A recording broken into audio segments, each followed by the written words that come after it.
Del gobierno de Mario Abdo Benítez, tuviste gran participación en dos cargos importantes. ¿Qué te gustó más hasta ahora?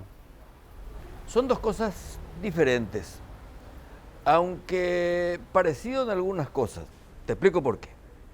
No hay política exterior si no hay política interior. Ambas cosas tienen una cuestión transversal que es la seguridad, que de alguna manera es una pasión particular desde el punto de vista conceptual y desde el punto de vista del ejercicio político. Me sentía más cómodo en el Ministerio del Interior, pero me siento más productivo en la Cancillería. Algunos me dicen, saltaste de la sartén al fuego. En la asignación de responsabilidades, digamos, ¿te sentís más útil en la Cancillería hoy de lo que fuiste en el Ministerio del Interior? No, más provechoso. Más productivo. Más productivo. En lo otro me sentía cómodo y te explico por qué. El Ministerio del Interior es un pollo al espiedo. Te quemás despacito y comenzás por el culo. Encima. No, la ventaja que yo tenía era que la mayoría de los policías fueron mis alumnos. Entonces los conocía a todos y me sentía confortable, me sentía como en mi casa, por decirlo de alguna manera, pero aquí es imprevisible, un motochorro asalta a alguien y el culpable es el ministro del Interior. Pero bueno, de todas maneras ha sido una experiencia por la que hemos pasado y se dobló la página. Claro. Ahora, las dificultades son otras. Las dificultades, claramente, como bien lo decís vos, son otras en el Ministerio del Interior, así como en la Cancillería también. ¿Cuál es más difícil de eludir, digamos? Vos me decís recién y utilizaste una metáfora muy clara que es el pollo al espiedo. ¿Vos crees que existe la posibilidad de que algún ministro del Interior pueda salir airoso del cargo? Y yo salí chamuscado, pero no quemado. Como decía alguien, se lo veré, pero no será pui. ¿Y Yucio? Y yo no sé cómo va a salir, yo no quiero opinar porque lo peor, y es un desequilibrio ético, es opinar sobre alguien que a uno lo reemplaza en la función.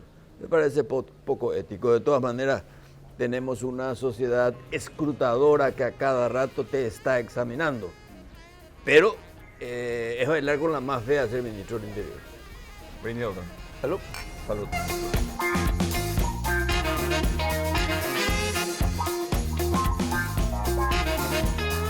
El tema del momento de la inseguridad, doctor. Si bien esto no atañe a tu cargo de canciller, no puedo dejar de preguntarte sabiendo que vos pasaste por el Ministerio del Interior y es una dolencia hoy que tiene la ciudadanía sabiendo que aparentemente es como que da la sensación que los organismos de seguridad están desbordados ante una ciudadanía que espera resultados concretos. ¿Vos coincidís con esa versión que de alguna manera lo dijeron algunas autoridades policiales hace unas semanas, que esto es una sensación producto de la masificación de este tipo de informaciones en los medios de comunicación y eso genera una sensación de inseguridad que en realidad no condice con la realidad? No, yo no estoy de acuerdo en que se quiera maquillar la realidad con la sensación. Los hechos cantan y la verificación fáctica por la vía de las imágenes te certifican que no es ninguna sensación, es un hecho cierto. Puede ser que el hecho cierto aumente la sensación de inseguridad. Pero la inseguridad pues, es de alguna manera como el periodismo. Exagera pero no miente. Entonces la sensación con la realidad puede ser exagerada pero no está ausente de realidad, en algunos casos hasta realidad trágica. Y el problema de la inseguridad hay que buscar sus causas y no combatir sus efectos. El asalto, el hecha por el motochorro, el peajero o lo que sea, es consecuencia de una situación social que se basa en la ausencia de trabajo, en la ausencia de vivienda, en el hacinamiento y algo que la gente se está olvidando, del microtráfico.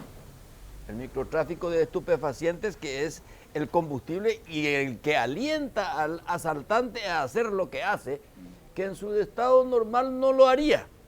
Primero.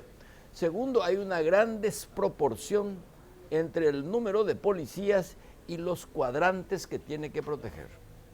Tercero, aunque haya policías suficientes que cubran los cuadrantes, si no tenés elementos tecnológicos de locomoción o de lo que fuere, no se va a poder prevenir. Claro.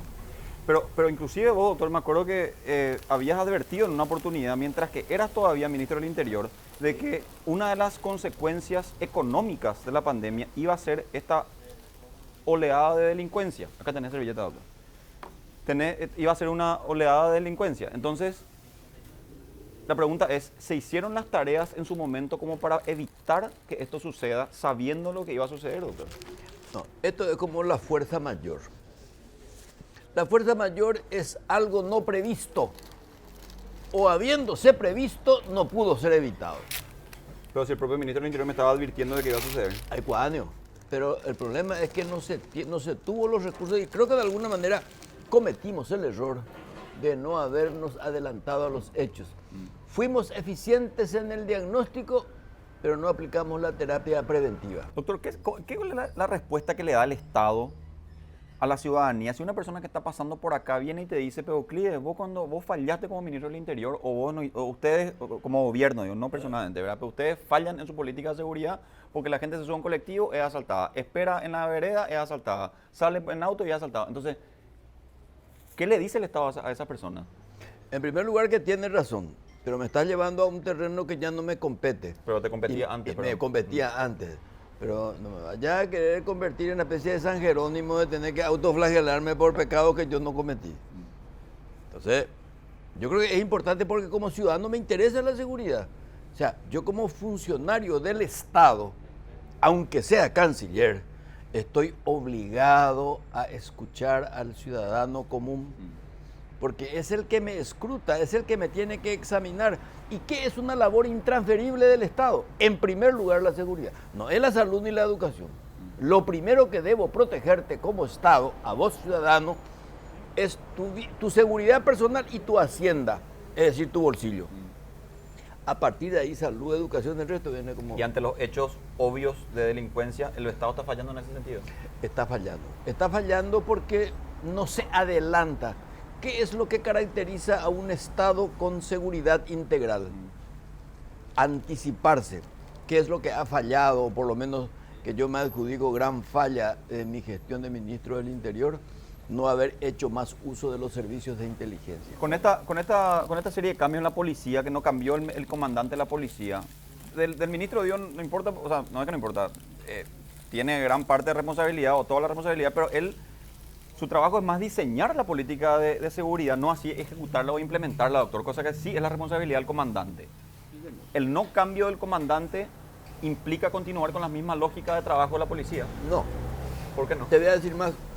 Si se le cambiaba al comandante, tampoco se va a solucionar el tema. Porque el asunto es de sistema. Por eso, y ese es un sabor agridulce que yo tengo de mi experiencia en el Ministerio del Interior, no pudimos implementar la nueva ley de modernización de la estructura policial, donde se le daba una mayor participación a la sociedad civil. Y eso no pudo hacerse. Mientras tengamos esta misma ley, la 222 modificada, el esquema va a seguir siendo igual. ¿Liquidaste tu lomito? No, pero demasiado rápido. ¿No querés papas fritas? No, papas fritas. No, pues yo quiero papas fritas. Ah, come vos, ¿por qué me vas a pedir permiso? No, pero para compartir contigo. Bueno, trae, ya que está. ¿Me puedes dar una porción de papas fritas, por favor? Bien sequita, así para... Bueno.